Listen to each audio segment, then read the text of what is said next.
I took my wife on a 10th anniversary trip to Bali, and I caught her cheating on me. Right now, my world is entirely broken. She is still in Bali, and I returned home early. I suspected her of cheating earlier in the year, but had no hard evidence. I'm at a loss on what to do next. She continues telling me she's not sure what she wants, despite the fact that we've been together for 13 years, married for 10, and she's just recently met this person. I can't even begin to comprehend what she's going through in her mind. It's as if I've been stabbed in the heart. It also seems like he is simply telling her what she wants to hear, and she believes all he says. To make things worse, I'm learning that the guy she's with may be a criminal of some kind. The locals dislike him and informed me that he may have stolen a large sum of money and is hiding on the island. Can I report him to the police, Interpol, or someone else? I simply want my wife back, and I despise this man. But I'm not sure whether I'll be able to go over this. She messages me maybe twice a day right now, just to let me know she's okay and having a nice time. When I receive such messages, I don't believe I can continue with her, but a part of me remembers the good moments and ignores the bad. Please assist me since I'm unable to see well right now. Update. After getting a lot of advice and encouragement from many individuals here, I met with a divorce attorney to discuss my options. Even though it was difficult to make the first step and speak with an attorney, it was very beneficial. I'd be absolutely lost without him and all of the kind folks on Reddit. I sent my wife an email expressing that her actions were not acceptable and that I would no longer speak with her until she returned to America. She spent the following 4 days pleading with me to realize that she needed to have fun and that she hadn't felt like herself since our loss. I informed her that she had made a choice that affected all of us and that I didn't want her to justify her actions. It becomes problematic since there was an earthquake in the neighborhood, so I talked to her a few times during this time, which was a major error. I also made the mistake of communicating with the man with whom she is cheating on me early on. I stopped texting him on the advice of my attorney, but he has sent me countless texts paying me not to rat him out and sending generally unpleasant things. The man is being sought by a large number of individuals, some of whom have contacted me on this site for additional information regarding his whereabouts. I've tried to ignore it. To make things worse, my wife is still in Bali, where she seems to be residing in this man's house. I thought I was over it when she wrote me an email urging me to come back home, but the guy she is presently seeing also wants to relocate to the area so they can continue their relationship. She claims to have feelings for many individuals and that she needs to visit both of us. I'm not sure what to think of it. Her sister has been a tremendous assistance to me and believes that I should fully break connections, divorce, and move on from her. Her parents are pleading with me to give her another opportunity, hoping that she would see what a ludicrous predicament she is in. She's lost her job here, so I'm not sure how she'd make the adjustment back. I feel as though I'm in a nightmare. Although I am formally married, my wife lives in another nation and is in another relationship. Every day when I wake up, I am absolutely befuddled, puzzled, and wounded. It also stings since she behaves as though she isn't to blame for anything. She continues responding, "My hands are chained," when asked how she is feeling. It's as if she has no control over it, and that she loves several people out of nowhere. I get the impression that things are just getting worse for me. This was the worst choice I'd ever made in my life. Story 2. Wife cheated on me before we were even married with our friend or coworker, and I finally left. Me, 33 male, and my STBXW, 31 female began cheating on each other with her colleague in the summer of 2017, and we married in November of that year. We've been together for 11 years. I'm trying to make this brief, but it's been 3.5 years, so bear with me. It's quite a bit. Here's the chain of events that led to the disaster.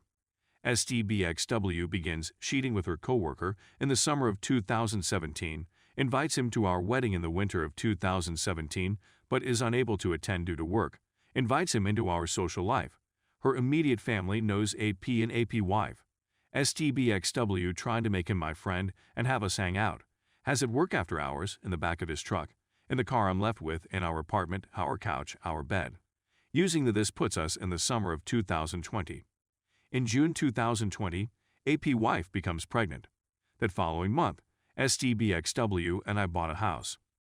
STBXW states that in order to save money, app, an amateur handyman, may assist us with the work we want done on it. She asks whether it's acceptable if they walk ahead by themselves to get a head start. I know him and more importantly, I trust him at this point. I've known him for 3.5 years. He's a buddy of mine. I replied all right, but I was still apprehensive about it. They ended up having in every single room of our new house. She had in it before I could even call it home. It's permanently damaged. We've been trying to conceive for a year. SDBXW says something to the effect of let me have mine before you get yours one night before having. She stops short of her thinking, but I caught the gist. But there's a catch. That is not an issue for me. I'm not boasting, but I've been with her for 11 years and I've stayed hard even after I've had an. For the last 11 years, she has had 3 to my 1. If we're really into it, I can offer her more. Some guys can't continue after the first, but not me. I let it go, yet it lingered with me. That was my first thought when I awoke. Something snapped, and I went into full X mode. She departed for work, and I ran to her laptop, attempting to read her text messages. If I didn't have access, I searched all of her social media. There is one available. Look through all of a guy's messages. And there you have it. Many quickies, I miss you, I enjoy your arms, they can carry me, sweetheart, are words that will live with me forever. I sent her a snapshot of what I discovered. I was taken aback. Then I had my first panic attack. I contacted my brother and informed him what had happened. She phoned me later, and I went off on her before hanging up. She claims it was physical, claiming she was just flirting the whole time. I was astonished to find SDBXW standing there in absolute embarrassment after walking our dogs. She drove home since she assumed I was abandoning her 30 minutes before she showed AP the image and stated his face turned white. Then I requested an explanation. She admitted to having 3.5 years of intercourse with him. When I inquired whether she did on him, she said yes. I realize it's a stupid question, but that's where I went wrong. After I had cooled down, I sat in a chair stunned. She came over and sobbed, apologizing and begged me to forgive her before hugging me. It all spilled out as I held her. That awful, horrible, agonizing, and never-ending anguish continues to haunt me to this day. It engulfed me. I told her she had broken my heart. I'm shattered. I sobbed uncontrollably. A nasty, ugly wail. I didn't eat much for a week. I was too traumatized to consider leaving. I just discovered that my whole marriage and some transformation were a lie. My identity was stolen, which threw my life into disarray. While traumatized, I was too preoccupied with trying to make sense of things. We decided to attempt to reconcile via counseling, both couples and individual. I lasted 2 months before deciding I needed some distance. I left everything to my parents. This was it, I thought. It's all over. I couldn't go fast enough, but I was so proud of myself that I was going to publish this on Reddit to show you guys that I did. Being apart from her, on the other hand, seemed like severing an emotional limb. It seemed to be self-inflicted. I stayed for 3 weeks and then returned. I was really missing her. That's when I realized that if I decided to leave for good, the consequences would be disastrous. But I'm going to attempt to make amends. We also put off raising a family, since it would be insane to start when we don't know what our future holds. But she has a hard time waiting and knows what I need to go through in order to recover, but she isn't sure how long she can go without having children. The patience she is forced to have is wearing her down. But I understand, there will be a deadline. I told her what I needed from her in order to feel secure. He or she needs to get a new employment.